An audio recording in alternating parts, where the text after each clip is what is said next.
जितनी भी माताएं हैं, जितनी भी बहनें हैं, शंकर जी के मंदिर में पूजा थाली लेकर के जाकर के खूब शंकर का आराधना कर रही हैं। श्रावण का महीना चल रहा है और श्रावण में पूजा के थाली में ये चीज अवश्य रखें, नहीं तो अनर्थ ना हो जाए। ठीक है, तो पूजा के थाली आप तैयार कर रही हैं तो पूजा के थाली में ये चीजें अवश्य रखें। शंकर ही एक ऐसा देव हैं जिनके पूजा सब कोई कर सकते, सभी के पूजा भोले बाबा स्वीकार करते हैं। मनुष्य भी पूजन करते हैं, मानव के, राक्षस के, भूत प्रेत के, सबके पूजा को भगवान शंकर स्वीकार करते हैं, क्योंकि भोले बाबा के तो गण ही भूत प्रेत हैं। भूत प्रेत को भी प्रेम करने वाले हमारे शंकर हैं, हमारे भगवान हैं।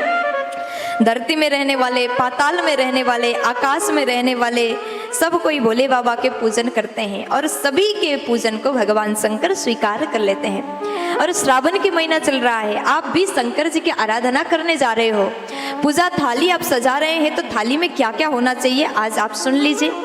और जब भी शंकर जी के लिए थाली आप तैयार करें, पूजन सामग्री तैयार करें, तो ये चीज़ अवश्य आप तैयार कर लीजिएगा। अब ये चीज़ क्या है आप नोट भी कर लीजिए, क्योंकि भूल भी सकते हैं। बहुत सारी चीज़ें हैं, बहुत सारी चीज़ें, बहुत सारी व्यवस्थाएं आप पूजन के थाली पर तैयार कर सकते हैं। अगर आपको लगता है कि मैं बाद में भूल जाऊंगी तो नोट कर लो, ठीक है। हाँ, नहीं तो आप अपने YouTube में दोबारा सुन सकते हैं। पूजन के थाली में पहले तो एक सुंदर सा थाली हो और उस थाली में चावल हो, थोड़ा सा काले तिल, भस्म, बेलपत्र, चावल, काले तिल, भस्म, बेलपत्र और बेल फल मिल जाए तो वो भी रख लीजिए। कपूर रख लीजिए, कपूर शंकर जी को अत्यंत प्रिय है। फिर मौली, जो कलावा होता है उसको मौली भी बोलते हैं, वो भी रख लीजिए। और उसके बाद में रोली, चंदन भी रख लीजिए, रोली भी रख लीजिए। और उसके बाद में धतूरे का फूल मिल जाए तो वो भी आप रख लीजिए।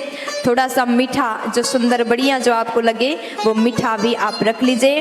और जलता हुआ दीपक अपने थाली में रख लें। और भगवान शंकर जी के लिए स्नान के लिए कटोरी रख लीजिए।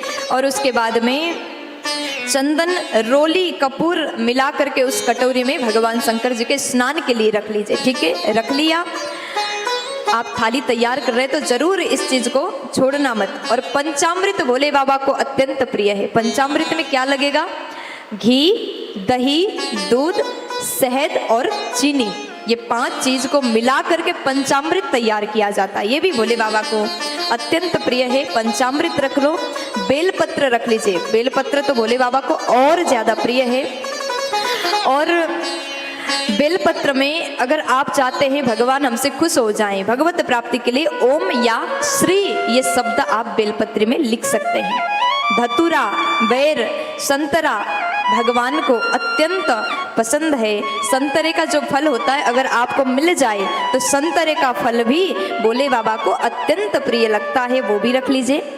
अब जनेऊ, स्नान के बाद में भोले बाबा को आप जनेऊ भी अर्पण करें, जनेऊ रख लो अपने थाली में। और गंगा जल अति जरूरी है। और गन्ने का रस भी भगवान शंकर को अत्यंत प्रिय है।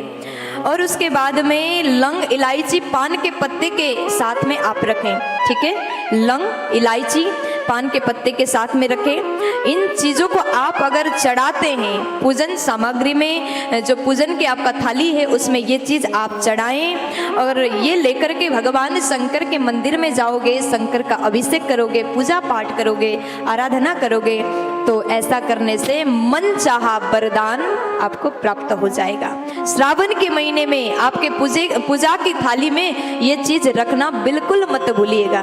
प्यार से बोल दीजिए ना, राधे राधे।